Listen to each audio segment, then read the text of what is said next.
আসসালামু আলাইকুম। তোমাদের বহুল প্রতীক্ষিত ঢাকা সেন্ট্রাল ইউনিভার্সিটির সার্কুলার এবং আবেদন প্রক্রিয়া কিন্তু শুরু হয়ে গেছে। তো এটা নিয়ে ডিটেইলস আলোচনা করব এই ভিডিওতে। তো এই সার্কুলারটা আসলে কি বলতেছে বা তোমাদের অনেক কিছু নিয়ে আসলে কনফিউশন আছে, আবেদন কিভাবে করবা, এই টোটালটা বিষয় নিয়ে এই ভিডিও আলোচনা করব, অবশ্যই সম্পূর্ণ দেখবা। ঠিক আছে? আচ্ছা চলো দেখি আমরা প্রথমে আমাদের সার্কুলারটা যদি দেখি, তো একটু ওয়েট করো। তো আমাদের সার্কুলারে বেশ কিছু জিনিস আসলে তোমাদের লক্ষ্য করা উচিত। ঠিক আছে? যেটা আসলে তোমাকে কেউ বলবে না, এটা তোমার জানা উচিত। দেখো প্রথমে দিকে আসো, তোমাদের আবেদন যে সময়সীমা এটা মূলত 10 তারিখ থেকে 20 তারিখ পর্যন্ত চলবে। ঠিক আছে? তো 10 দিন তো সময় পাচ্ছ, অনেক সময়।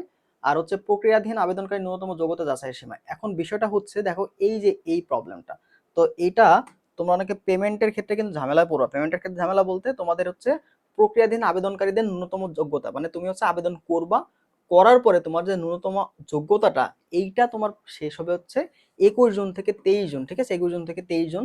তো এর পরে সম্ভবত তোমাদের পেমেন্ট দেওয়া যাবে। এই যে আবেদন ফি জমা দেওয়ার হচ্ছে সময়সীমা হচ্ছে 10 জুন থেকে তুমি 27 জুন পর্যন্ত কিন্তু টাকা জমা দিতে পারবা। তো প্রথম দিকে তোমার একটু সমস্যা হইতে পারে পেমেন্ট সিস্টেমে, তুমি একটু ওয়েট করবা, তোমাদের কিন্তু 27 জুন পর্যন্ত তুমি টাকা জমা দিতে পারবা। ঠিক আছে? আচ্ছা, এখানে যেহেতু তোমাদের হচ্ছে এই যে 21 থেকে 23 জুনের মধ্যে তোমাদের একটা আহ, তুমি যে আবেদন করবা, করার পরেও তোমাদের ন্যূনতম আবেদন যোগ্যতা যাচাইয়ের সময়সীমা এটা দিয়ে দিবে, এটা পরবর্তীতে, বাট টাকাটা তোমার কিন্তু আগেই দিতে হবে 10 জুন থেকে 27 জুনের মধ্যে। ঠিক আছে? আচ্ছা, তো এরপরে দেখো ভর্তি পরীক্ষার তারিখ, এটা কিন্তু বিজ্ঞান বিভাগের ক্ষেত্রে ভর্তি প্রক্রিয়ার যে তারিখ সেটা হচ্ছে তোমার 17 জুলাই ভর্তি পরীক্ষা অনুষ্ঠিত হবে, যেটা আমি আগে বলছিলাম তোমাদের। আচ্ছা, ফলাফল প্রকাশিত এটাও ডেট দিয়ে দিচ্ছে, 20 জুলাই তোমাদের ফলাফল প্রকাশিত হয়ে যাবে। এবং বিষয় যে সাবজেক্ট যেটা আছে সাবজেক্ট চয়েসের, সেটা হচ্ছে তোমার 22 জুলাই থেকে 6 আগস্টের মধ্যে তুমি সাবজেক্ট চয়েস দিতে পারবা।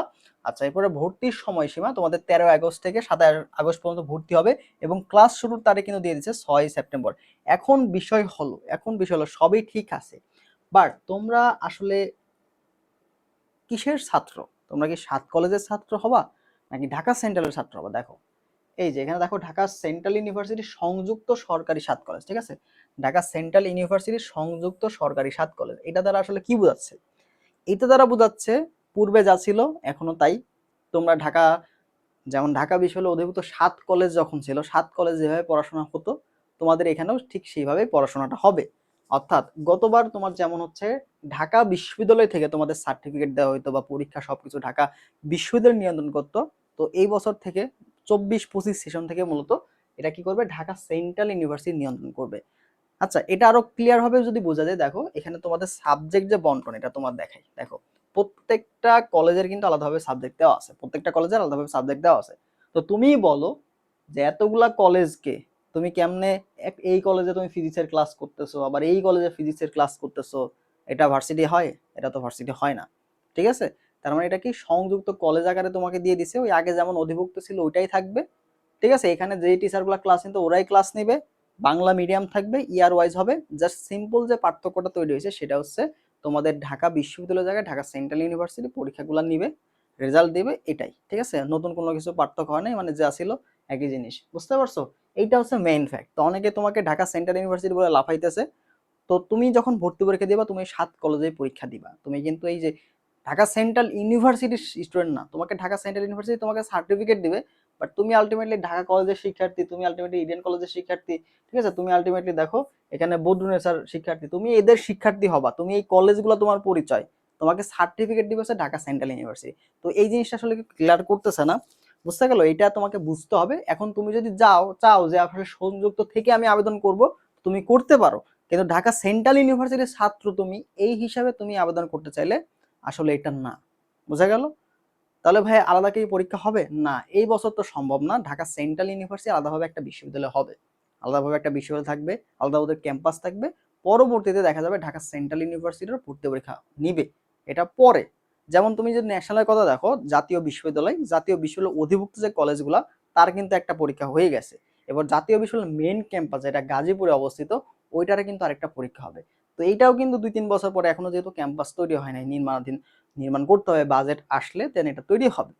তো নির্মাণ হওয়ার পরবর্তীতে হয়তো ঢাকা সেন্ট্রাল ইউনিভার্সিটি আলাদা একটা বিশ্ববিদ্যালয় হবে, ও তখন নিজস্ব ক্যাম্পাসে ভর্তি করাবে। আর এই যে এইগুলা তোমার কলেজ থাকবে। এখন বিষয় হলো, যদি বিশ্ববিদ্যালয় করতে চাই তাহলে কি করতে হবে? বিশ্ববিদ্যালয় করতে চাই তোমাকে অবশ্যই এটাকে স্কুলিং মডেল যদি করতো তাহলে এটা পসিবল ছিল। কেমন স্কুলিং মডেলটা কেমন থাকে? সাপোজ মনে করো যে এই যে ঢাকা কলেজ, এখানে সায়েন্স ফ্যাকাল্টি দিল, ঢাকার ইডেন মনে করো সায়েন্স ফ্যাকাল্টি দিল, এবার তিতুমির আরও যে কলেজগুলো আছে এগুলো আর্টস ফ্যাকাল্টি দিল, এরপরে বাকি দুইটাকে বাণিজ্য ফ্যাকাল্টি দিল। এইভাবে যদি করা যায় সেই ক্ষেত্রে স্কুলিং থাকে, মানে বিজ্ঞানগুলোর এক জায়গায় ক্লাস হবে, তারপর তোমার মানবিকের এক জায়গায় ক্লাস হবে, ব্যবসাগুলো আলাদা ক্লাস হবে। এইভাবে করলে স্কুলিং মডেলটা তৈরি হতো। বাট এখানে সবগুলো দেখো, সব এই সাবজেক্ট যা ছিল তাই, মানে যা ছিল তাই আছে, ঠিক আছে, চেঞ্জ কিছুই হয় নাই।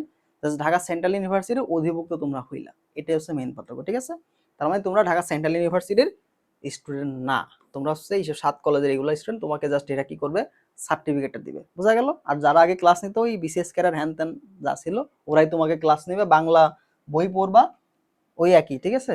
তো এটা হচ্ছে বিষয়, এটা জেনে দেন আবেদন করবা, বোঝা গেল। আর এটা নিয়ে আসলে যারা প্রেজেন্ট শিক্ষার্থী বা ছাত্রছাত্রী আছে ওরা কিন্তু এটা সন্তুষ্ট না, আন্দোলনের কথা বলছে, দেখা যাক আন্দোলনের পরে কি হয়। কারণ এখানে ভিসি বলতেছে এক কথা, ভিসি বলে তোমরা সবাই ঢাকা সেন্ট্রাল ইউনিভার্সিটির শিক্ষার্থী, বাট সার্কুলার দিয়েছে সংযুক্ত, আলটিমেটলি এটা তামাশা ছাড়া কিছুই না, ঠিক আছে। আরো একটা বলতেছি, তুমি এখন এই সার্কুলারটা 7 কলেজের, যদি মনে করো যে 7 কলেজের শিক্ষার্থী পরীক্ষা দিবা তাহলে আবেদন করতে পারো, আদারওয়াইজ নট, তোমার ইচ্ছা। তো এইটা ক্লিয়ার করার জন্য আমি মূলত এই ভিডিওটা বানাচ্ছি। আর বাদ বাকি যা জিনিসপত্র আছে তুমি এখানে জানবা। আর আবেদন যোগ্যতা তোমাদের 7 লাগবে, ঠিক আছে। তোমাদের হচ্ছে আবেদন যোগ্যতার ক্ষেত্রে যদি বলি, তো যাদের কোথাও চান্স হয় নাই তুমি এখানে পরীক্ষা দিতে পারো, যাদের কোথাও চান্স হয় নাই তারা এখানে দিবা। আর এখানে আবেদন ফি পরিশোধ করার বিষয়টা হচ্ছে তোমাকে সোনালী ব্যাংকের মাধ্যমে বিলটা পেমেন্ট করতে হবে। তুমি যারা আবেদন করবা, করার পরে তোমার এখানে অপশন চলে আসবে, ঠিক আছে, অপশন চলে আসবে। আর যদি আমরা ন্যূনতম যোগ্যতা দেখি, ন্যূনতম যোগ্যতাটা হচ্ছে তোমাকে দেখো, এই যে মোট জিপিএ, মোট জিপিএ তোমাকে অবশ্যই কি হতে হবে, 7 হইতে হবে। এটা কি, এসএসসি প্লাস এইচএসসি, ঠিক আছে, এসএসসি প্লাস এইচএসসি তোমার যদি 7 থাকে তো তুমি এখানে আবেদন করতে পারবা। সর্বনিম্ন জিপিএ, যাদের জিপিএ কম, যাদের কোথাও চান্স হয় নাই, তোমরা এখানে পরীক্ষা দিবা, বুঝতে পারছো। এই হচ্ছে বিষয়, এখানে নতুন করে আর কিছু বলার নাই। তো আমি একটু আবেদন বিষয়টা নিয়ে একটু কথা বলে দিই যে কিভাবে আসলে আবেদন করবা। তো আমি একটু ওয়েবসাইটে যাই, ওদের ওয়েবসাইটে দেওয়া আছে, ওইখান থেকে আমরা দেখবো, চলো। এই যে অ্যাপ্লিকেশন ম্যানুয়ালে যাবা, এখানে তোমাদের তথ্যগুলো দেওয়া আছে কেমনে কি যাবা, ঠিক আছে। প্রথমে ওয়েবসাইটে যাবা, যাওয়ার পরে দেখো অ্যাপ্লাই নাও বাটন তুমি পাবা, অ্যাপ্লাই নাও বাটনটা পাবা, এটাতে ক্লিক করবা। ক্লিক করার পরে তোমার হচ্ছে দেখো রোলটা দিবা, এইচএসসি যে ইনফরমেশনগুলো আছে, তোমার রোল, রেজিস্ট্রেশন নাম্বার, বোর্ড, ইয়ার কত সালে তুমি পাস করছো, তুমি হচ্ছে রেজাল্টে ক্লিক করবা, ঠিক আছে। তো তোমার রেজাল্ট চলে আসবে এখানে, ঠিক আছে। সিকিউরিটি চেক এখানে চাবে, কত আসছে তুমি এখানে দিয়ে দিবা, ভেরিফাই ক্যাপচা করবা, দেন তোমার রেজাল্ট চলে আসবে, ঠিক আছে। তোমার নাম টাম সব কিন্তু চলে আসবে। তোমার দেখো কোথায় তোমার এই যে রেজাল্টটা, এই রেজাল্ট অনুযায়ী তুমি আসলে মূলত এলিজিবল কিনা এটা তোমার কিন্তু এখানে আসবে, ঠিক আছে। কন্টিনিউতে ক্লিক করবা, কন্টিনিউতে ক্লিক করার পরে দেখো এখানে তোমার আপলোড ট্রান্সক্রিপ্ট পিডিএফ, মূলত তোমার এইচএসসি যে ট্রান্সক্রিপ্টটা আছে বা এইচএসসির যে মার্কশিট যেটা আছে ওইটার পিডিএফ তোমাকে আপলোড করতে হবে এখানে, ঠিক আছে। তো এটার পিডিএফটা তোমাকে আপলোড করতে হবে, এখানে তুমি আপলোড করবা, ঠিক আছে। আপলোড করবা, আপলোডের পিডিএফ এর সাইজটা কিন্তু অবশ্যই 512 কেবি হইতে হবে, ঠিক আছে। এবার দেখো এই যে তথ্যগুলো, যদি আপনার তথ্য আমাদের কাছে না থাকে আপনাকে সব তথ্য পূরণ করতে হবে। সব তথ্য বলতে কি, যে তুমি যখন এইচএসসি রোল রেজিস্ট্রেশন দিবা না, তখন অটোমেটিক তোমার যে তথ্যগুলো আছে সেগুলো এখানে আপলোড হয়ে যাবে।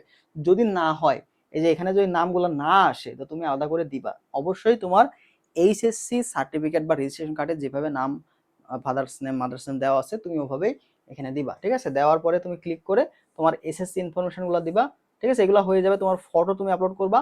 মাথায় রাখবা ফটোর সাইজ কিন্তু এখানে দেওয়া আছে, ঠিক আছে। ফটোর সাইজ তোমাকে দেওয়া আছে, দেখো 450 থেকে 600 পিক্সেল তোমার থাকবে, 450 গুণ 600 পিক্সেল এই আন্ডারে থাকতে হবে। এবং ফাইল সাইজটা অবশ্যই 512 কেবি এর বেশি হওয়া যাবে না, এটা কিন্তু ইম্পর্টেন্ট, ঠিক আছে। তুমি যদি বাসায় বসে করতে যাও, আর দোকানেগুলো তো হয়ে যায়, চুজ ফটোতে আপলোড করে এটাতে কন্টিনিউ করে দিবা, ঠিক আছে। এরপর তোমাকে ইউনিট সিলেক্ট করতে হবে, তুমি আসলে কোন ইউনিট দিবা। যদি সায়েন্স হও তাহলে সায়েন্সে ক্লিক করবা, আর্টস হলে আর্টস ক্লিক করবা, ঠিক আছে। এটা গেল। তারপর তোমার ইমেল বা ফোন নাম্বার দিবা, দিয়ে তুমি অবশ্যই একটা পাসওয়ার্ড দিবে। এই যে পাসওয়ার্ডটা ভাই ইম্পর্টেন্ট, ঠিক আছে। যেই ফোন নাম্বার দিছো, ফোন নাম্বার আর পাসওয়ার্ডটা অবশ্যই তোমাকে সাথে রাখতে হবে, কারণ পরবর্তীতে লগ ইন করতে হলে তোমাকে এটাই করতে হবে, ঠিক আছে। তো ফোন নাম্বার এবং পাসওয়ার্ড দিবা, দিয়ে তুমি কন্টিনিউ করবা, ঠিক আছে। দিলা, এই তো হয়ে গেল, ডিক্লারেশন হয়ে গেল, সাবমিট অ্যাপ্লিকেশন করে দিলা। এই যে তোমার হচ্ছে অ্যাপ্লিকেশন সাবমিট হয়ে গেছে, ঠিক আছে। এবার দেখো আবেদন সফল প্রক্রিয়াধীন হওয়ায় আপনার সামনে আসবে, এরকম একটা কিছু আসবে। এবার দেখো যদি আপনি কোনো তথ্য সম্পাদন করতে, মানে যদি তুমি আপডেট করতে চাও কোনো তথ্য, ঠিক আছে, তাহলে তোমাকে হচ্ছে এইচএসসি ও এইচএসসি সমান রেজিস্ট্রেশন নাম্বার এক না হয় তাহলে আপনার আবেদন প্রক্রিয়াধীন থাকবে।